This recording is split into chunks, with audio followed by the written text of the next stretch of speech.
दोस्तों, स्मार्टफोन हमारी daily life का एक इम्पोर्टेंट हिस्सा सा बन चुका है। क्योंकि हमें ऑफिस के लिए मेल लिखना हो या फिर सोशल मीडिया पर कोई वायरल वीडियो देखना हो, हम इन सारे काम के लिए अपने स्मार्टफोन का ही यूज करते हैं।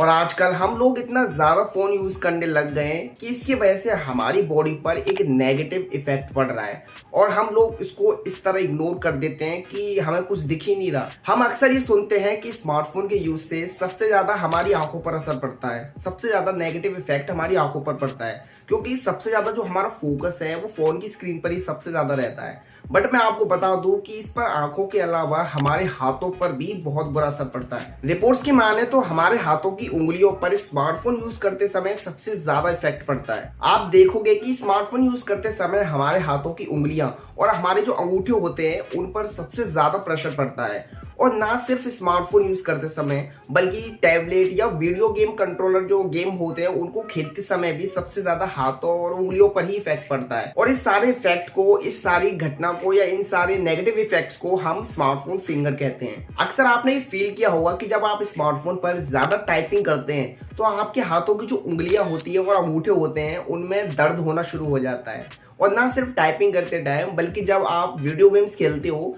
तो उस समय भी इस तरह का पेन्स आपके अंगूठे और उंगलियों में स्टार्ट हो जाता है। तो कई बार आपने ये भी देखा होगा कि बहुत से लोग हाथों में ज्यादा फोन होल्ड करके रखते हैं, हाथों में रखते हैं, तो उसकी वजह से क्या है, उंगलियों पर निशान बन जाते हैं और फिर उनमें पेन होने लगता है। वहीं आप किस तरह स्मार्टफोन को अपने हाथों में होल्ड करके रखते हो, इसका असर कलाइयों पर भी पड़ता है। वहीं अगर आप स्मार्टफोन को ज्यादा टाइम तक हाथों में होल्ड करके रखते हो, पकड़ के रखते हो, तो इसका असर आपकी फोर फिंगर और अंगूठे पर भी पड़ता है और उनमें भी पेन होना स्टार्ट हो जाता है। और इस कंडीशन को स्पेशल टर्म स्मार्टफोन फिंगर कहा जाता है। हमारा जो हाथ होता है वो 27 हड्डियां और 35 मांसपेशियां और उन्हें जोड़ने वाली 100 से भी ज्यादा टेंडन से बना होता है। और इसी टेंडन की वजह से आप अपने हाथों की जो उंगलियां होती हैं उनको मोड़ पाते हो, किसी चीज पर पकड़ बना पाते हो।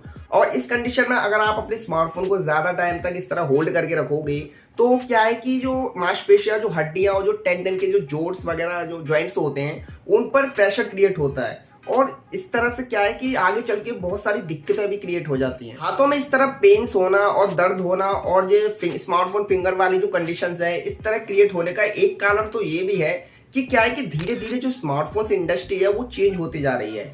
यानी कि आज के टाइम में स्मार्टफोन्स क्या है, ज्यादा भारी हो गए हैं और थोड़े साइज में भी बड़े हो गए हैं। एक टाइम था जब स्मार्टफोन बहुत छोटे साइज में, बहुत छोटे आते थे और उनका वजन भी इतना नहीं होता था। और वो क्या है कि ना तो हमारी आंखों पर इफेक्ट डालते थे और ना ही हमारे हाथों को नुकसान पहुंचाते थे। बट आज के जो स्मार्टफोन है वो साइज में भी बड़े हैं और हैवी भी हैं। और उसके कारण क्या है कि ना वो सिर्फ हमारी आंखों पर बल्कि हमारे पूरे फेस, पूरे हाथों, पूरी बॉडी को इफेक्ट करते हैं और इस तरह हमारे पूरे हाथों और बॉडी को एक तरह से नुकसान सा पहुंचा रहे हैं। इस स्मार्टफोन फिंगर वाली इस प्रॉब्लम से बचने का सिर्फ एक ही तरीका है कि आप अपने स्मार्टफोन को ज्यादा फालतू का यूज ना करें, ना ही उसे हर वक्त हाथों में लेकर घूमें। उसको सिंपली एक जगह पर रखें, काम के वक्त ही उसका इस्तेमाल करें। अदरवाइज धीरे धीरे ये आपके हाथों को बहुत ज्यादा नुकसान पहुंचाता रहेगा और आपको पता भी नहीं चलेगा। सो आज की वीडियो में सिर्फ इतना ही। आई होप आपको इस जानकारी पसंद आई हो, तो अपने दोस्तों के साथ वीडियो को शेयर जरूर कर देना। चैनल पर पहली बार हो तो चैनल को सब्सक्राइब जरूर कर लेना, क्योंकि इस तरह की हम कमाल की वीडियोस लाते रहते हैं इस चैनल पर। सो मिलते हैं नेक्स्ट वीडियो में।